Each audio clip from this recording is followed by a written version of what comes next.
Take an ordinary American freight train, not a special one, not a record breaker, just a normal everyday coal drag rolling across Wyoming right now while you watch this. 2 miles long, 150 cars, 15,000 tons, containers stacked too high. Now put that exact train on a British railway line. It would not get 100 yards. It would not fit under the first bridge. It would crush the track. It would be too long for the signaling to even handle. It would be, in the most literal legal sense, an illegal train. Every single thing about it breaks a Britain rule. And the strange part, the part that makes this a proper story, is that Britain invented the railway. Britain taught America how to do this.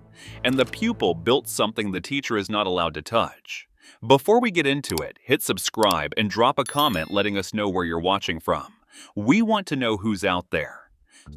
Start with the simplest one: length. A British freight train has a hard ceiling of 750 meters. That is under half a mile.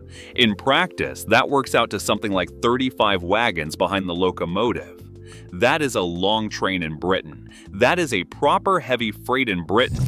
Stand at a level crossing and watch one go by, and you will think you have seen a serious piece of railway. An American train is 2 miles long, sometimes 3. So a single American freight train is longer than 4, 5, 6 full-length British freights coupled end to end.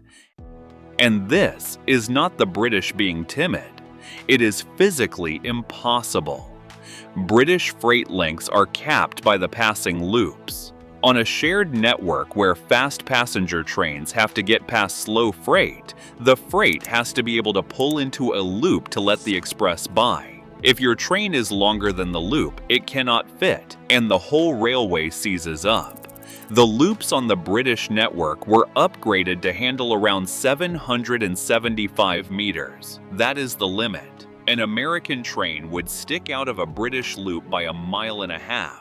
Then the length runs into the signaling. The British network is chopped into signal blocks, and on busy approaches, those signals can be spaced only a few hundred meters apart.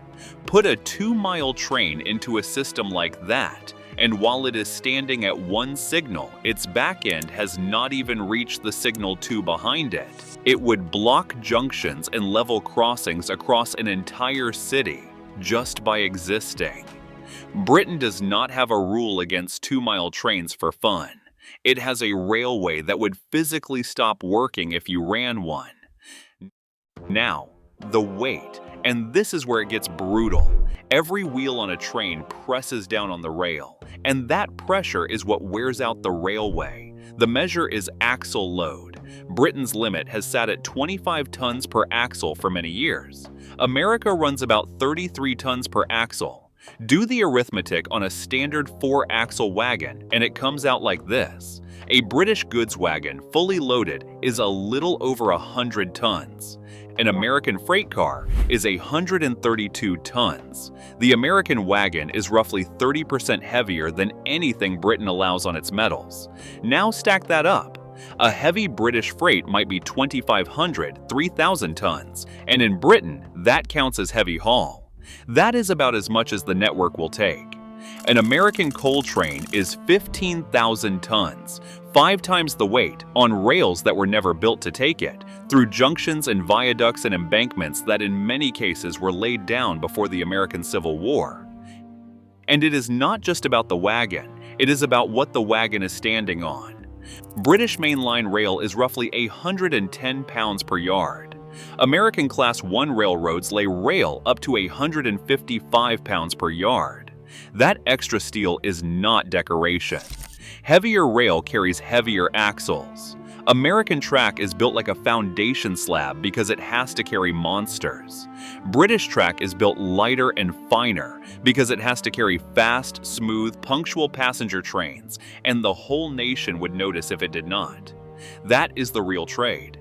American track is a road for freight. British track is a road for people, and you cannot have both. But the thing that would stop an American train dead in Britain before the length or the weight ever mattered is the simplest thing of all. It is too big to fit. This is what railwaymen call the loading gauge. It has nothing to do with the width of the track. Britain and America use the same track gauge, the same 4 feet 8.5 inches between the rails. The loading gauge is the size of the hole, the height of the bridge, the width of the tunnel, the clearance beside the platform. It is the envelope of empty air a train has to pass through, and Britain's is the tightest of any major railway on Earth. Relative to the width of its track, no significant network runs a smaller envelope than Britain. Which brings us to double stacking. In America, containers are stacked too high on the wagon. That is completely routine. It is a huge part of why American freight is the cheapest in the world, because you move twice the boxes with one crew and one train and one set of track. A double-stacked American container train stands over 20 feet tall. In Britain, you cannot even come close. There are lines in Britain where a standard shipping container on a normal flat wagon will not clear the bridges, and they have to use special wagons with a well in the middle that the container drops down into, just to sneak one single container under a Victorian arch. 1, not 2. There is no double stacking in Britain. There never will be, unless someone rebuilds every bridge and tunnel on the network, and nobody is ever going to pay for that. And that cost is not theoretical. It shows up on the bill for everything Britain builds today. When Britain orders trains that have to run on that old network, they have to be specially designed and built narrow to squeeze through 19th century holes in the ground instead of being bought off the shelf like everyone else in Europe does.